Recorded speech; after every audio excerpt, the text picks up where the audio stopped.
लोमड़ी और टूटा हुआ कटोरा। एक समय की बात है, एक चालाक लेकिन बहुत लालची लोमड़ी थी। एक दिन वह बहुत भूखी थी। खाने की तलाश में वह गांव की गलियों में इधर उधर भटक रही थी। हर घर के पीछे सूंघ सूंघ कर देखती कि कहीं कुछ खाने को मिल जाए। आखिर एक घर के कोठार में उसे एक टूटा हुआ बांस का कटोरा दिखा। कटोरे के ऊपर केले का पत्ता रखा था। लोमड़ी ने उत्सुकता से पत्ता हटाया तो देखा कि अंदर कुछ चावल के लड्डू, लक्ष्मी पूजा में चढ़ाए गए प्रसाद रखे हैं। लोमड़ी की आंखें चमक उठी। वाह, आज तो किस्मत खुल गई, उसने कहा और बिना देर किए सब लड्डू खाने लगी। चटखारे लेकर एक एक करके सब खत्म कर दिए। फिर उसने सोचा, यह केले का पत्ता क्यों रखा था, और उसने सिर रगड़कर पत्ते को सूंघना शुरू किया। लेकिन जैसे ही उसने ऐसा किया, केले का पत्ता फट गया और टूटा हुआ कटोरा फिसलकर उसके गले में अटक गया।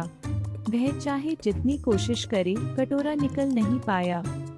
अब वह गले में कटोरा पहनकर घूमती थी। जब भी किसी घर के पास जाती, कटोरा खनखनाने लगता, खन खन ठन ठन।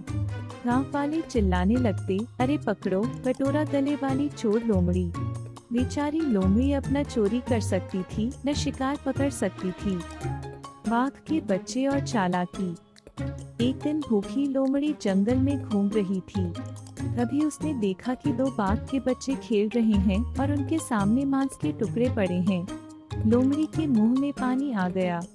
उसने तुरंत एक योजना बनाई। वह उनके पास गई और अपने कटोरे को झनकाते हुए बोली, अरे बच्चों, तुम्हारे माँ बाप कहाँ हैं? उन्हें याद दिला देना, उन्होंने मेरा सोना उधार लिया था और अब तक लौटाया नहीं है। बाघ के बच्चे डर गए। बोले, माँ पापा तो शिकार पर गए हैं। लोमड़ी ने सिर हिलाया, ठीक है, ठीक है। जब वे लौटी, उन्हें कह देना कि कटोरा गले वाली लोमड़ी आई थी अपना उधार लेने। तब तक मैं यह मांस देख लेती हूँ कि ताज़ा है या नहीं। और फिर उसने सारा मांस खा लिया और मुंह पोंछकर वहां से चली गई। उस दिन के बाद जब भी बाघ और बाघिन शिकार पर जाते, लोमड़ी आकर बच्चों को डराती और उनका सारा मांस खा जाती। बाघिन की शंका। कुछ दिनों बाद बाघ के बच्चे कमजोर और दुबले हो गए। बाघिन ने देखा और कहा, यह क्या हो रहा है? हम इतना सारा मांस छोड़ जाते हैं, फिर भी बच्चे भूखे क्यों हैं? उसने सोचा और बोली, कल तुम शिकार पर मत जाना, मैं अकेली जाऊंगी। तुम छिपकर देखना, हमारे बच्चों के पास कौन आता है। अगले दिन बाघिन शिकार पर चली गई और बाघ पास की झाड़ियों में छिप गया। थोड़ी देर बाद लोमड़ी आई, कटोरा खनखनाते हुए बोली, अरे प्यारे बच्चों, आज फिर मैं अपना उधार लेने आई हूँ। जैसे ही वह मांस खाने लगी, बाघ अचानक झाड़ियों से निकलकर दहाड़ा। लोमड़ी डर के मारे भागी और एक झाड़ी में घुस गई। बाघ उसके पीछे गया, लेकिन लताओं में फंस गया। जितना वह छूटने की कोशिश करता, उतना ही और कसता गया। लोमड़ी ने पीछे मुड़कर कहा, तो अब समझ आया, मेरा सोना लौटाने का यही अंजाम होता है। जो कर्ज नहीं चुकाता, उसे जंगल बांध लेता है। बाघ की दहाड़ से पूरा जंगल कांप गया। लोमड़ी हंसते हुए भाग गई। जब बाघिन लौटी, उसने अपने पति को बंधा पाया।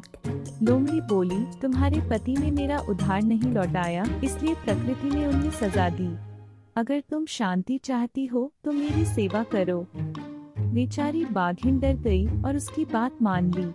अब लोमड़ी हर दिन बाघिन को शिकार पर भेजती और खुद आराम से बैठकर कटोरे को चमकाती और झपकी लेती। नदी पार करने की चाल। कुछ समय बाद बाघिन ने जंगल छोड़ने का निश्चय किया।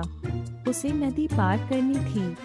वह और उसके बच्चे आराम से तैरकर पार चले गए।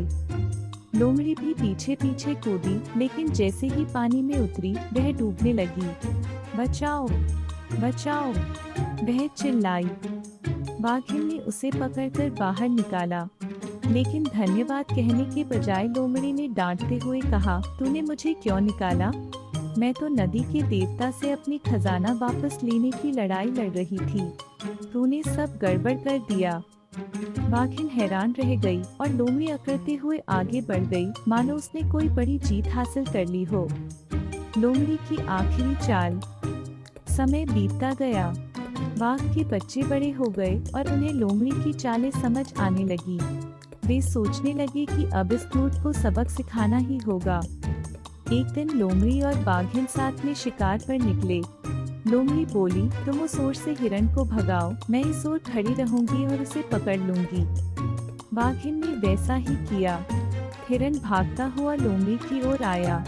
लोमड़ी झाड़ियों में छिपी थी, लेकिन हिरण ने छलांग लगाई और उसके ऊपर से गुजर गया। लोमड़ी के पेट की खाल फट गई। बाघिन आई और पूछा, क्या हुआ? लोमड़ी ने गर्व से कहा, अरे कुछ नहीं, मैं हिरण को देखकर इतनी हंसी कि मेरा पेट फट गया। इतने छोटे हिरण को पकड़ने से पहले ही मेरी हंसी ने मुझे घायल कर दिया। बाघिन चुप रही, लेकिन अब उसे पूरी सच्चाई समझ आने लगी थी। अंत। रात में जब लोमड़ी चोरी से किसी दूसरी लोमड़ी से मिलने जा रही थी, बाघ के बच्चे चुपचाप उसका पीछा करने लगे। उन्होंने सब कुछ देख लिया और कहा, तो यह वही चालबाज है जिसने हमें और माँ को धोखा दिया। उन्होंने अचानक उस पर झपट्टा मारा और चालाक लोमड़ी का अंत कर दिया। शिक्षा। जो दूसरों को छलता है वह कुछ समय के लिए सफल हो सकता है, लेकिन अंत में चालाकी और झूठ का हमेशा बुरा परिणाम होता है। सच और ईमानदारी ही सच्ची बुद्धिमानी है।